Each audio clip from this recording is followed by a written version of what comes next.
कार्यक्रम की शुरुआत करेंगे। बता दें कि देश भर में आरक्षण को लेकर एक बार फिर सियासी घमासान तेज होता हुआ दिखाई दे रहा है। और आपको बता दें कि जिस तरीके से आरक्षण को लेकर आंदोलन देखने को मिल रहा है, आंदोलन का नाम आरक्षण हटाओ आंदोलन बताया जा रहा है और छात्रों से जुड़े इस आंदोलन को काफी ज्यादा महत्वपूर्ण माना जा रहा है। 21 अगस्त को दिल्ली के जंतर मंतर पर देश के अलग अलग हिस्सों से सैकड़ों जो है युवा वहां पर जुटे थे। प्रदर्शनकारियों ने आरक्षण व्यवस्था की समीक्षा और जाति आधारित आरक्षण में बदलाव की मांग की थी और साथ ही यूजीसी के नए नियमों को लेकर भी अपनी बात रखी थी। हालांकि बाद में दिल्ली पुलिस ने प्रदर्शनकारियों को धरना स्थल से हटा दिया, लेकिन जिस तरीके से प्रदर्शन देखा गया और अब आरक्षण हटाओ आंदोलन जिस तरीके से विकराल रूप लेता जा रहा है, आने वाले दिनों में इस आंदोलन के तेज होने की भी उम्मीदें जताई जा रही हैं। अब इस आंदोलन की गूंज आपको बता दें कि उत्तर प्रदेश तक भी पहुंच गई है। आंदोलन जिस तरीके से बढ़ता हुआ नजर आ रहा है, आपको बता दें कि इनके जो जनप्रतिनिधिमंडल हैं वो उन्होंने लखनऊ में डिप्टी सीएम ब्रजेश पाठक से मुलाकात की और उनके सामने अपनी सारी बातें रखी। जनप्रतिनिधिमंडल ने लगातार अपनी बातें रखने के बाद जिस तरीके से उनके सामने आरक्षण हटाने की बातें रखी, आरक्षण हटाने की मांगे रखी, इन सभी की समीक्षा की बात आपको बता दें कि उत्तर प्रदेश के उप मुख्यमंत्री ब्रजेश पाठक द्वारा की गई है।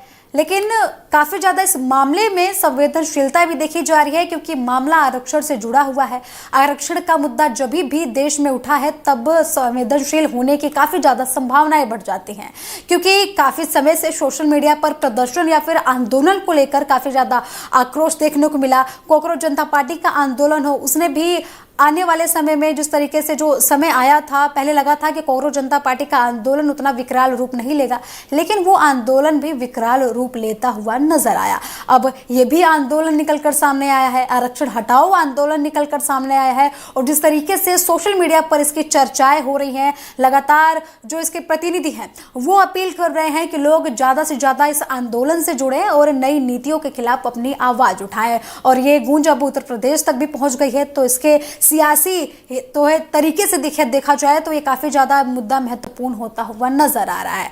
तो इस खबर पर और अधिक चर्चा के लिए हमारे साथ अजय जी जुड़ गए हैं, वरिष्ठ पत्रकार हैं वो। काफी ज्यादा अजय जी सवाल पैदा हो रहे हैं कि आखिर आरक्षण बचाओ जो आंदोलन है, इसमें काफी ज्यादा लोगों की भूमिका जिस तरीके से निकलकर सामने आ रही है। छात्र काफी ज्यादा बोल रहे हैं कि जो आरक्षण है उसको हटाया जाए। इसे लेकर आगे की क्या रणनीति होने वाली है छात्रों को, और क्या लगता है आगे ये आंदोलन विकराल रूप लेने वाला है? देखिए, ये आंदोलन विकराल रूप लेगा और इसका अंडर करंट चल रहा, मगर ये आंदोलन देश के लिए जी, समाज के जो सामंजस्य है उसके लिए बहुत ही दुष्प्रभावी होगा जी। आपको बता दें, इस मूवमेंट में खास तौर से ये महीना जो होता है, इधर 2-4 महीने, ये आंदोलन के महीने होते हैं। ना ज़्यादा जाड़ा होता, ना ज़्यादा गर्मी होती जी। अक्टूबर नवंबर तक जी, 9 नवंबर तक आंदोलन होते हैं। ये देश का शुरू से रहा। इस समय क्या है, इसको सियासत के रूप में लिया जा रहा है। तीसरा, इस आंदोलन को कर जातिवाद में ढकेला जा रहा है पूरा देश। ये भी सच है कि आरक्षण जो है उसमें कई खामियां भी रही हैं और आरक्षण को बिल्कुल हटा देना बिल्कुल गलत होगा देश के लिए जी। अगर आरक्षण बिल्कुल हटाया गया तो देश में जबरदस्त, आप समझ लीजिए, उपद्रव हो जाएगा। ये भी ठीक नहीं। आज भी कई लोग ऐसे हैं जो वास्तव में वंचित हैं, परंतु जो मेधावी छात्र थे या साथ में जो मेधावी छात्र सवर्ण उसके हैं, उसमें भी आप समझिए चूँकि उनका एजुकेशन से वास्ता ज़्यादा है और वो नौकरी पे नहीं आ पा रहे हैं। वो 80 अंक पा करके भी 100 पे उनको नौकरी नहीं मिल रही, वहीं पे 2 अंक पाने वाले को नौकरी मिल रही, उससे उनमें हताशा आएगी जी। इस डिप्रेशन से वहीं अगर 0 अंक पाने वाला भी 1 अंक पाने वाले को भी अगर नौकरी मिलेगी तब उसको दुख होगा और एक डिप्रेशन बढ़ेगा और तनाव बढ़ेगा। कोई ऐसा रास्ता संसद सदस्यों को बैठ करके आपस में सहमत करके जी ये चीज़ सड़कों पे इसकी बहस नहीं आनी चाहिए। मैं आपको बता रहा हूँ कि सारे सांसद अगर ईमानदारी से इस पे कुछ कर लें तो ठीक हो सकता है। अब आपको बता दें आज की पोजीशन रही कि वहाँ पे CRPC की 144 लगी हुई थी तथा भारतीय नागरिक सुरक्षा संहिता के 163। आंदोलन की अनुमति नहीं दी, 5 से ज़्यादा लोगों को वहाँ पे खड़े होने की भी अनुमति नहीं दी। उसके बावजूद भी 3-4 रोज से ज़बरदस्त भीड़ है वहाँ आसपास है। उनको रामलीला मैदान पे भी शिफ्ट करने की कोशिश हुई। ये आंदोलन तो इनका चल रहा, संजय सिंह भागा भागा चला जा रहा है कहाँ पे, अखिलेश यादव के पास। वहाँ वो क्या कह रहे हैं कि आरक्षण देश के लिए, संविधान और आरक्षण के लिए बड़ा खतरा है और बीजेपी को बतला रहे हैं। दूसरा इस आंदोलन को भी बतला रहे हैं इनडायरेक्ट वे पे। अब उनका ये कहना कि अगर आरक्षण खत्म किया गया तो हम और अखिलेश यादव सड़क से लेकर संसद तक और सुप्रीम कोर्ट तक लड़ेंगे। एक तरफ अखिलेश कह रहे हैं कि नहीं, पंडितों को हम आरक्षण देंगे, पंडितों को हम सुविधा देंगे। अब दूसरी बात आई है कि दलितों के सबसे बड़े जो नेता थे कुछ समय पहले वो मानवर काशीराम थे। मायावती एक बड़ी बेस की दलित की लीडर थी नॉर्थ इंडिया के, इसमें कोई शक नहीं। दलितों का देश में अगर सबसे बड़ा ग्रुप था तो बसपा वाला था। उसमें काशीराम खुद कहते थे हम सवर्णों को आरक्षण देंगे और मायावती भी कहती थी। मायावती ने अपने कार्यकाल में सवर्णों का उत्पीड़न नहीं हुआ, सबसे ज़्यादा विधायक दिए। तीसरी आपको बता रहे हैं, मोदी ने अभी कुछ सालों पहले गरीब लोगों के, गरीब सवर्णों के आरक्षण का जब 10% किया, पूरी पार्लियामेंट ने मान लिया। सबसे पहले मायावती ने समर्थन किया। अब क्या है, ऐसा नहीं होना चाहिए कि आरक्षण खत्म कर देना चाहिए, यह बड़ा गलत होगा। मगर उन सवर्ण के बच्चों को जो ब्रिलियंट हैं, जो मेधावी हैं, जो 100 में से 90 नंबर पा रहे हैं, दूसरी तरफ एक 2 नंबर वाला, 2 नंबर वाले को भी उसका क्राइटेरिया 2 की जगह 10 कर दिया जाए कि न्यूनतम एक डिसाइड कर दिया जाए। जब 10 नंबर आपके आएंगे तो आपको मिलेगा। नहीं तो क्या है कि मान लीजिए अगर CPMT में या किसी उस पर आप कर देना है जिसके नंबर 1 हैं, तो फिर वो सरवाइव नहीं कर पाएगा, कोर्स में आगे नहीं बढ़ पाएगा सेमेस्टर में। अब उस सेमेस्टर में भी आरक्षण हो जाएगा तो आप दे देंगे, मगर जो बैलेंस है वो नहीं, वो बिगड़ जाएगा। अब क्या है, सवर्णों का भी ये है परसेंटेज ज़्यादा हो, ऐसा नहीं कि आप 30 में हो जाएं। आपका अगर परसेंटेज 70-80% से अबव आता है तो फिर उस पर विचार किया जाएगा, ये होना चाहिए। दूसरी क्या है कि एक परिवार में आरक्षण कतई नहीं हटना चाहिए। एक परिवार में अगर 4 बच्चे हैं, उसमें एक डिसाइड हो जाए, एक परिवार में 2 बच्चों को आरक्षण दिया जाए ताकि 2 बच्चे और दिशा में जाएं। उन 2 बच्चों को आरक्षण नौकरी में न दे करके उनको इंडस्ट्री में, चूँकि दलित का इंडस्ट्री में भी आना जरूरी है, कम है। कई और चीज़ें हैं, गौ पालन में अच्छे, उसमें उनको सुविधा ज़्यादा दी जाए, लोन का परसेंटेज और कम कर दिया जाए, सब्सिडी दी जाए और उनको सब्सिडी 70-80% तक दी जाए ताकि वो 4 बच्चों में 2 बच्चे को सर्विस। एक तो ये रहे दलित और बैकवर्ड के लिए। दूसरा फार्मूला ये होना चाहिए कि एक परिवार में एक व्यक्ति, ये नहीं होना चाहिए सवर्णों का मांग है, ऐसा नहीं। अगर 4 बच्चे हैं तो 2 को मिले, 50% 2 को मिले। उसमें भी एक क्राइटेरिया है, अगर 12 बच्चे हैं तो ऐसा नहीं कि 12 बच्चों में 6 को मिले, ऐसा नहीं। स्पष्ट हो जाए ये नीति कि आरक्षण जो है वो 3 बच्चों तक के में बटे। अगर 4 से ज़्यादा हैं तो 4 पर विचार हो, 2 का, उन 2 पर बाद में जो है उन पर विचार ना हो, ताकि पॉपुलेशन वर्थ कंट्रोल भी हो। ये भी बहुत ज़रूरी है। अगर ये ऐसा हो जाएगा, वर्थ कंट्रोल हो जाएगा, एक दलित अगर 2 बच्चे हैं तो दोनों को आरक्षण देगा, 4 है तो 4 में सिर्फ 2 को दो।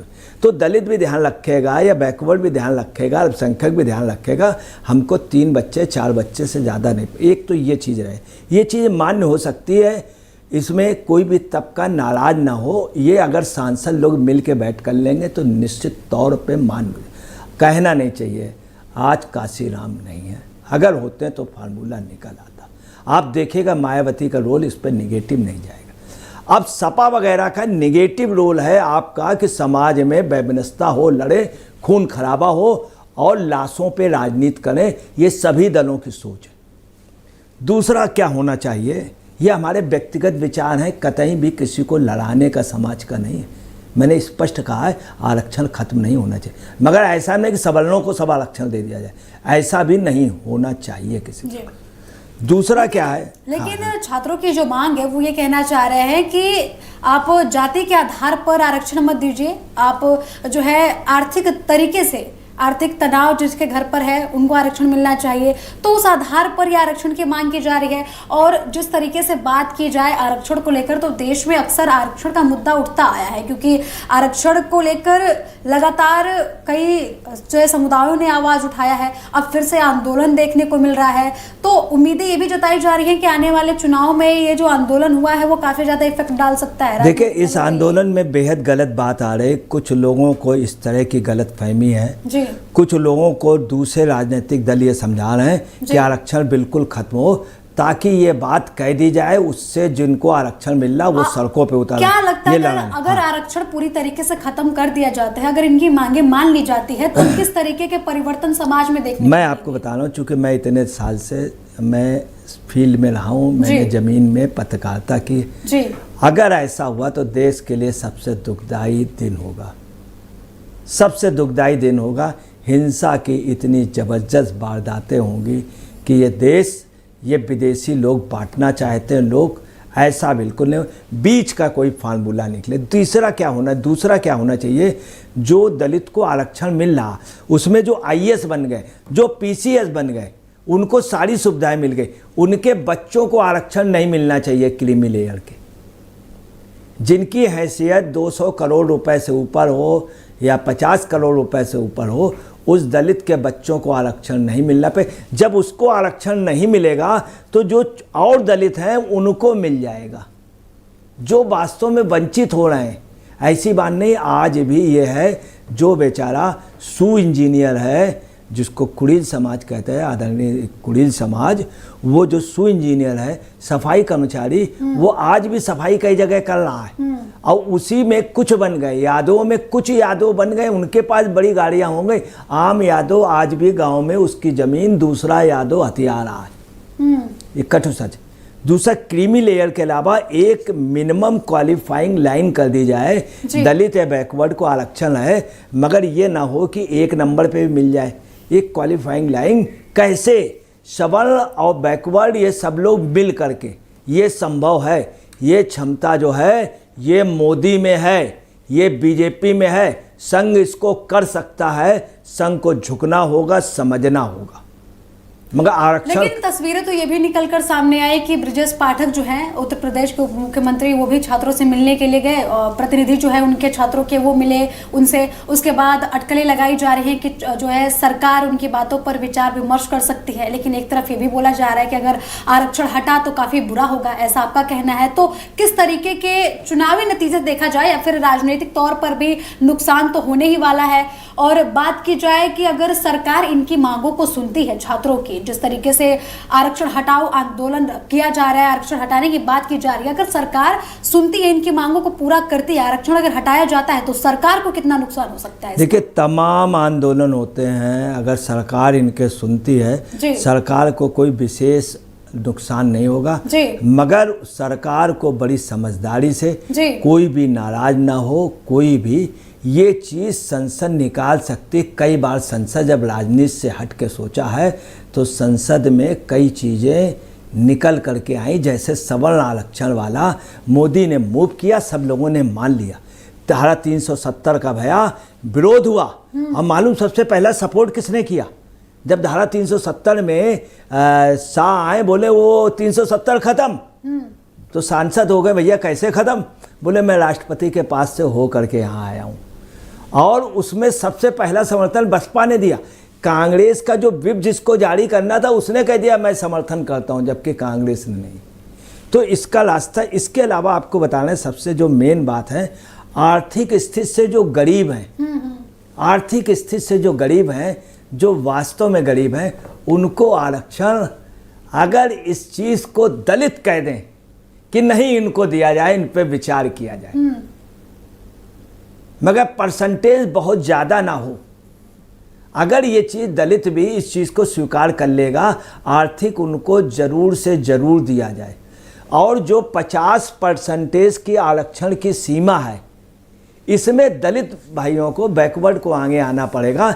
इस 50% की सीमा बढ़ा करके 62% कर दीजिए, इससे ज्यादा आरक्षण। परसेंटेज का खेल तो यहाँ पर है ही। हाँ सुनिए, ये तभी है जब संविधान, जब इसमें 2/3 बहुमत होगा, इसमें बैकवर्ड दलित का भी अगर ऐसा हो गया, आपको बता दें देश इतना राइज करेगा, दलित से लेकर सवर्ण तक सब एक साथ मिल के बोलेंगे जय हिंद, और देश राइज। अगर ये चीज़ सामंजस्य नहीं ले पाए तो देश के अंदर आग लगेगी। और लोग चाहते हैं कि मोदी को नहीं हटा पाए, सत्ता लेना आसान नहीं, इसके जरिए देश में गृह युद्ध कराने की योजना है। और आपको बता दें इसके अलावा इन्हें क्या करना, आरक्षित सीटों पर न्यूनतम क्वालिफाइंग रैंक तो की ही जाए, सीमा 50% में, उसमें सूचियों का भी समय समय समीक्षा की जाए।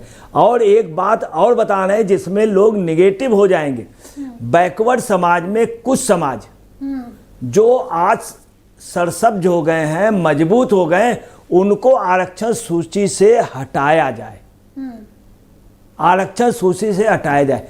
जैसे कहीं कहीं यादव और कुर्मी छत्री भी सक्षम है, हमारा कोई उनसे व्यक्तिगत द्वेष नहीं, मगर उसमें जो लोग सक्षम हैं उनको आरक्षण की सीमा से हटाया जाए। सबसे आसान भाषा में अगर समझना हो, अगर सबसे आसान भाषा में आप समझा पाए दर्शकों को कि अगर आरक्षण हटाती है सरकार तो सरकार को कितना नुकसान हो सकता है, और दूसरी बात कि अगर आरक्षण नहीं हटता है तो छात्रों का आंदोलन कितना बड़ा आगे बढ़ सकता है। और सबसे अहम सवाल है कि अगर आरक्षण हटाया जाता है तो जो दलित लोग हैं उनको किस तरीके का नुकसान हो सकता है। इन सभी बातों को एक बार आसान भाषा में अब क्या है, उसमें एक चीज ये होनी चाहिए, जैसे बैकवर्ड है, बैकवर्ड में कुर्मी छत्री यादव सक्षम है बहुत, वहीं काफी बैकवर्ड ऐसा है जिसकी बहुत बुरी हालत है, जैसे राजभर बैकवर्ड में, इसको वास्तव में एसटी में, एससी में रखना चाहिए, इन्होंने बैकवर्ड में कर दिया। तमाम ऐसे दलित में, जैसे कुली समाज है सक्षम है, वहीं दलित में कुछ लोग इतने हैं, जैसे बसोड़, वाल्मीकि, कई लोग वो इतने गरीब हैं कि आज भी आप समझिए उसमें मरे हुए जानवर का मांस खा करके, ये कटु सच है, मैंने देखा। तो उनको आरक्षण में मेन दलित के आरक्षण से कुछ जातियां हटानी चाहिए, कुछ बैकवर्ड से हटानी चाहिए, बहुत जरूरी, कुछ एसटी से हटा करके दलित में लानी चाहिए। मतलब आप ये कहना चाह रहे हैं कि संशोधन होना चाहिए लेकिन आरक्षण हटाना नहीं चाहिए, मगर आरक्षण पूर्णतया नहीं हटना चाहिए जी। चूंकि मैं ये कभी नहीं चाहूंगा, क्योंकि आज भी देखा जाता है कई गांव कस्बों में ऐसी तस्वीरें निकलकर सामने आती हैं कि आज भी उनके साथ जो दलित लोग हैं उनके साथ भेदभाव होता है। आज भी उनको उन प्लेटों में खाना नहीं खाने दिया जाता है जिनमें जो उच्च वर्ग के लोग बोले जाते हैं वो खाना खाते हैं, उनको इस तरीके से ट्रीट किया जाता है जैसे कि वो इंसान ना हो। तो आज के टाइम में भी ऐसी तस्वीरें निकलकर सामने आ रही है, उसके बावजूद भी आरक्षण हटाने की जो बातें कही जा रही है। मैं आपको बता दूं कि हिंदुओं में ही ये नहीं है, ये मुस्लिम में सैयद समाज ऐसा है कि सैयद समाज सबसे टॉप पे रहता। नहीं कहना चाहिए, हमारा कोई उनसे व्यक्तिगत वो नहीं है, सर सैयद। देखिए समाज कोई भी हो, धर्म कोई भी हो, हिंदू हो या फिर मुस्लिम हो, लेकिन जो जातिगत चीजें देखने को मिलती हैं, जो उनको बैकवर्ड माना जाता है, पिछड़ा माना जाता है, उनके साथ आज के समय में भी वर्तमान में अन्याय होता है, सभी मजहब में, इवन मुस्लिम में। आपको बता रहे हैं, अगर आरक्षण हटाने की जो बातें कही जा रही हैं, जो आंदोलन चलाया जा रहा है कि आरक्षण हटाइए, तो उनको तो काफी ज्यादा नुकसान झेलना पड़ेगा। मुस्लिम में हलाल खोर भिस्ती इन लोगों के हाथ का खाना नहीं खाता है। मुस्लिम में जो सैयद है, सैयद की बेटी की शादी कोई उनके बेटी से नहीं कर सकता, बहुत बड़ा गुनाह माना जाता है। और दूसरा सर सैयद साहब ने खुद जो था, उन्होंने खुद कहा ऐसा है कि जो मुस्लिम सवर्ण समाज वो एजुकेशन अपनाए, और उन्होंने खास तौर से जो पसमानदा उनकी उपेक्षा, आज भी देश में मुस्लिम का जो पसमानदा समाज है वो उसकी बहुत बुरी हालत है, और जो मजबूत जो सवर्ण थे वो उनकी स्थिति अच्छी। जो दलित ईसाइयत में गया है या मुस्लिम में गया है उसको वहाँ इज्जत नहीं मिल रही, ये भी बात है। ईसाइयत में आपको बता रहे कई वाल्मीकि समाज के लोग चले गए, उनकी स्थिति है, उनको डिग्री कॉलेज में प्रोफेसर नहीं रखा गया, वो बेचारे हर जगह मैरिज में उसमें मिल जाएंगे जहाँ पर ये कैटरिंग है, कैटरिंग में प्लेट धोते हुए या चम्मच रखते हुए, ये कटु सच है। तो ये जो है छुआछूत ये मुस्लिम में भी है, ईसाइयत में भी है और बौद्ध में भी है, कटु सच है, ये कटु सच है। अब ये है कि इसको कैसे, इसका फार्मूला अगर सब सांसद बैठ करके करेंगे, एक ईमानदारी से अगर फार्मूला दे देंगे तो आपको बता रहे, मैं उसका एक एग्जाम्पल बता दे रहा हूँ कि एक बार लाल बहादुर शास्त्री जी यहाँ पे मंत्री थे, नेहरू जी प्राइम मिनिस्टर थे। तो जिस तरीके से आपने बताया कि आरक्षण जो है काफी ज्यादा जिस तरीके से दिया जा रहा है उसको लेकर परिवर्तन होना चाहिए, लेकिन पूरी तरीके से आरक्षण को हटाया नहीं जाना चाहिए। अब मैं क्यों कह रहा हूँ, मैं इस घटना के बाद वास्तव में खुद बहुत दुखित हूँ जी, हमारे भी आंसू हैं कि इसका कोई सलूशन आना चाहिए। क्यों, मैंने चूंकि कुछ सीन देखे हैं, बीपी सिंह के समय आरक्षण का आंदोलन हुआ था, जनता पार्टी के समय हुआ था, उस समय मैं आपको बता रहा हूँ कि मेरी आंखों देखी हुई एक गोस्वामी नाम का लड़का था, शायद राजू गोस्वामी था, वो आरक्षण के समर्थन में था, आरक्षण के विरोध में था, और वो मांग कर रहा था दिल्ली में, और एकाएक उसने कहा कि हम आत्मदाह कर लेंगे, और वहाँ पे क्या हुआ, आत्मदाह उसने नहीं किया, किसी ने पीछे से तीली फेंक दी। तमाम जगह हुआ है, ये लोग लाशों पे खेल जाएंगे आरक्षण के नाम पर। ना सवर्ण दुश्मन है ना वो, ये नेताओं ने जानबूझ के आपस में लड़ाया है। यही काम सन 79 में किया, यही काम बीपी सिंह के समय हुआ। अब आपको बता रहे विपक्ष भी चाहता है कि मोदी को हटाने के लिए कुछ भी एक राजनीतिक, मगर ये ठीक नहीं होगा, इसमें लोगों के दुखेंगे, इस पे स्पेशली रूप से और छुआछूत मिटना चाहिए। इसमें जो सबसे बड़ा फैक्टर आएगा वो मालूम कौन है, उसमें बैकवर्ड समाज को भी सोचना पड़ेगा, दलित समाज को भी, और संघ को भी भूमिका अदा करनी पड़ेगी।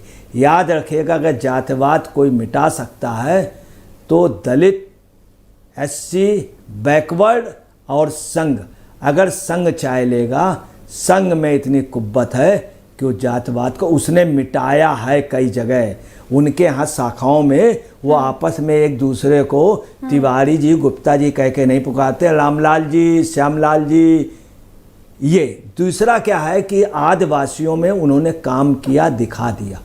तो इस चीज़ को पॉजिटिव उससे लेना, हमें देश से जातिवाद मिटाना है, और जो उनको ज़रूरत है उनको दिलाना, मगर आरक्षण भी ख़त्म नहीं करना। अगर ऐसा किया कुछ भी, मैं आपको बहुत छोटी सी बात बता दूं, अटल बिहारी वाजपेयी के हाथ से तोते उड़ गए थे, प्रधानमंत्री थे, और आरक्षण में भाजपा ने कर लिया था कि पीरियड बढ़ाना है, और ये तय किया। जिस तरीके से एक सेकंड, उसी बीच में क्या हुआ कि सभी दलित सांसदों ने कहा अटल जी अगर आपको करना तो करिए, नहीं तो ये तो हम लोग सब तैयार हैं। तो ऐसी भी पोजीशन हो सकती बीजेपी के साथ। तो आरक्षण को लेकर काफी ज्यादा आंदोलन तेज होता हुआ दिखाई दे रहा है। सोशल मीडिया की बात करें तो सोशल मीडिया पर काफी ज्यादा आंदोलन से लोगों को जुड़ने की अपीलें की जा रही हैं, और आने वाले दिनों में काफी ज्यादा देखना दिलचस्प होने वाला है कि अब एनडीए की बात की जाए तो उसके नेताओं की तरफ से भी अलग अलग प्रतिक्रियाएं निकलकर सामने आ रही हैं। सबका ध्यान सरकार की तरफ है कि सरकार अब इस आंदोलन को लेकर क्या रुख अपनाती है। बहुत बहुत धन्यवाद अजय जी, इस अहम मुद्दे पर हमारे साथ चर्चा करने के लिए। तो फिलहाल इस कार्यक्रम में मेरे साथ इतना ही। टीवी 7 भारत पर खबरों का सिलसिला लगातार जारी है, जुड़ रहे हमारे साथ। नमस्कार।